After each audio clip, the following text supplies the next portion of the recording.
Job से पैसा मिलता है, पर आजादी कब मिलती है?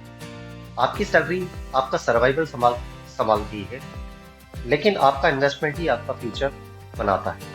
मैं बात कर रहा हूँ रियल एस्टेट इन्वेस्टमेंट के विषय में। दोस्तों, आज हम अपने माइंडसेट के विषय में भी बात करेंगे, जिससे ज्यादातर लोग रियल एस्टेट को रिस्क समझते हैं, क्योंकि उनका माइंड एक्सपेंडिचर में ट्रेन है, इन्वेस्टमेंट में नहीं। मिडिल क्लास माइंडसेट पूछता है ईएमआई कैसे भरेंगे, वेल्थ माइंडसेट पूछता है कैश फ्लो कैसे बनाएंगे। रियल फ्रीडम तब आती है जब पैसा आपके लिए काम करे और आप पैसे के लिए नहीं। तो रियल एस्टेट अंडरस्टैंडिंग इन्वेस्टमेंट को हम इस होराइजन से समझते हैं। रियल एस्टेट कोई 6 महीने का गेम नहीं है, ये टाइम होराइजन और विजन का प्ले है।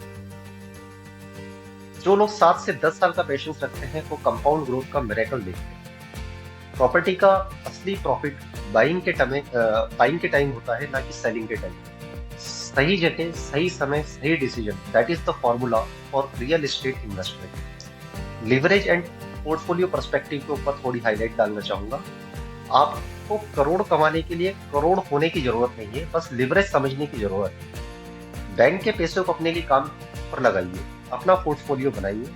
एक प्रॉपर्टी से शुरुआत करके कैश फ्लो और अप्रिसिएशन दोनों को साथ में मल्टीप्लाई कर सकते हैं। अब हम बात करेंगे स्पाउस और फैमिली पर्सपेक्टिव के आधार पर। बहुत लोग रियल एस्टेट का डिसीजन वाइफ के कंसर्न के कारण डिले कर देते हैं। उनका कंसर्न गलत नहीं है, वो रिस्क नहीं सिक्योरिटी सोचते हैं। उन्हें एक्सपेंस की फ्रेम से निकालकर एसेट क्रिएशन का विजन दिखाइए, क्योंकि जब वो समझ जाती है कि ये घर नहीं फ्यूचर फ्रीडम प्लान है, तो वो सबसे पहले सपोर्ट करती है। अब फ्रीडम अवेकनिंग क्या होती है? जॉब जरूरी है, पर जॉब के बियॉन्ड सोचना और भी जरूरी है। अगर आप अपने पैसों को सिस्टम में डालकर सुला रहे हो, तो आप अपने फाइनेंशियल पोटेंशियल को सुला रहे हो। रियल एस्टेट सिर्फ प्रॉपर्टी नहीं, ये एक माइंडसेट है जो आपका जॉब से रियल फ्रीडम तक ले जाता है। तो ध्यान रहे दोस्तों, रियल एस्टेट इन्वेस्टमेंट करते समय हमें बोल्ड डिसीजन लेने पड़ते हैं। कभी कभी अपने आप को स्ट्रेच करना पड़ता है, और कभी कभी हमें एडवर्स सिनेरियो को भी फेस करना पड़ता है। ध्यान रहे, जो चीज स्ट्रेच करके अगर आपने इन्वेस्ट की है, तो वो एक मिरेकल क्रिएट करती है आपकी लाइफ में।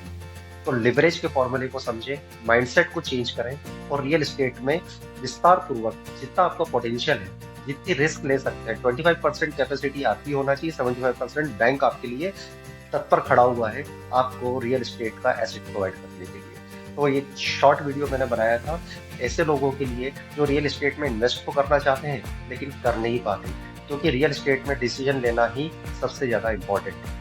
धन्यवाद।